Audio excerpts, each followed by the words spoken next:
นะคะเราก็อยู่ในเมืองฟอสอีกวาซูกันแล้วกำลังเดินทางไปที่ Santa Catarina poderia vir pela Argentina คาตา também. ราฝ่ายอาร์เจนตินานะคะ A gente até ตอน pensou นี้ em อยู่ใน vir เมื por อง lá.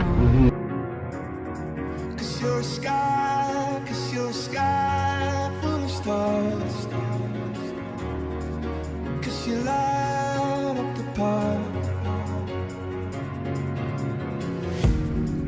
I don't care, I wanna tear me apart.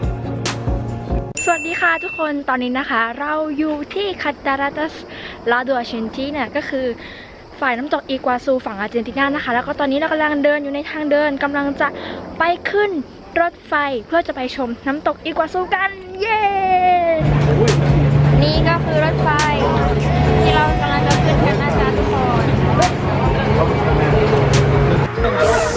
เยอะมากทุกคนตัวควาจีเยอะมาก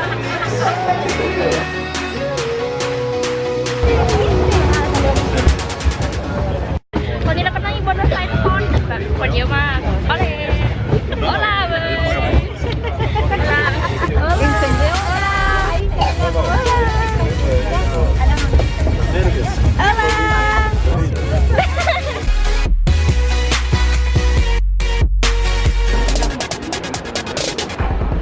สวัสดีค่ะทุกคนตอนนี้นะคะเราเดินอยู่บนสะพานนะคะตรงนี้เป็นจุดสูงประมาณ 1,100 เมตรนะคะแล้วก็ตอนนี้ก็อยู่บนน้ำตกอีกัวซูฝั่งอาร์เจนตินานั่นเองค่ะทุกคนมีผีเสื้อเยอะมากแล้วคนเยอะมากๆค่ะทุกคนดูคนเยอะมาก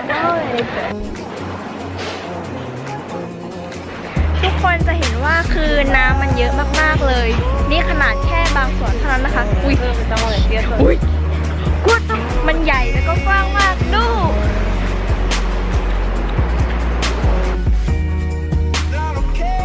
แล้วก็นะคะตอนนี้เรากำลังเดินอยู่บนสะพานซึ่งเป็นสะพานเหล็กนะคะเป็นสะพานเหล็กแล้วก็ราวจับก็จะเป็นไม้ว้าว you see guys ยอดทุกคนเห็นไหมนั่นคือความแรงของน้ำในขนาดมีไอ้น้ำพวยพุ่งขึ้นมาทุกคนเรากำลังเดินไปยังจุดนั้นทุกคนใหญ่มากคนมันเลิศมากยอด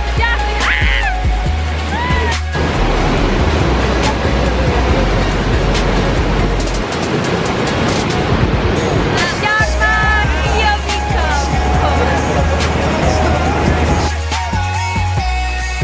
คือมันสวยมากใหญ่มากอลังการความคนเยอะมากๆเลยทุกคนแม่เจ้า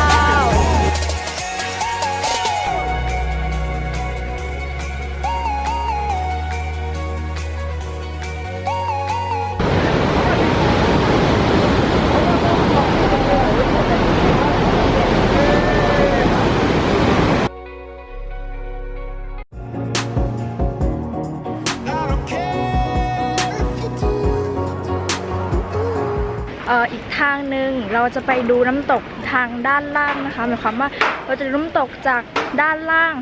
มองไปยังด้านบนงงไหมนั่นแหละระหว่างทางนะคะก็จะมีป้ายบอกชื่อต้นไม้เก๋ๆทุกคนตอนนี้นะคะเรากำลังปีนบันไดขึ้นไปดูชั้นบนทุกคนสวยมากๆเลยดูดิคือแบบความน้ำมันเยอะมากๆแล้วก็ดีใจทุกคน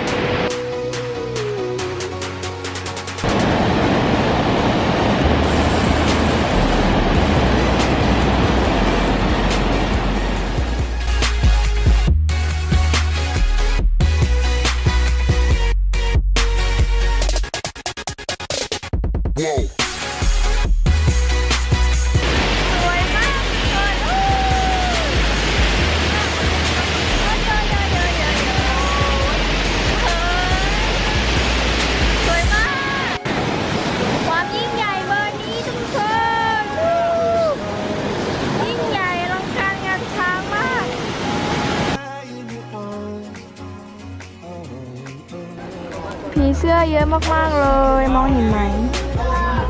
ที่พื้น จริงๆรอบๆก็คือผีเสื้อหมดเลยนะ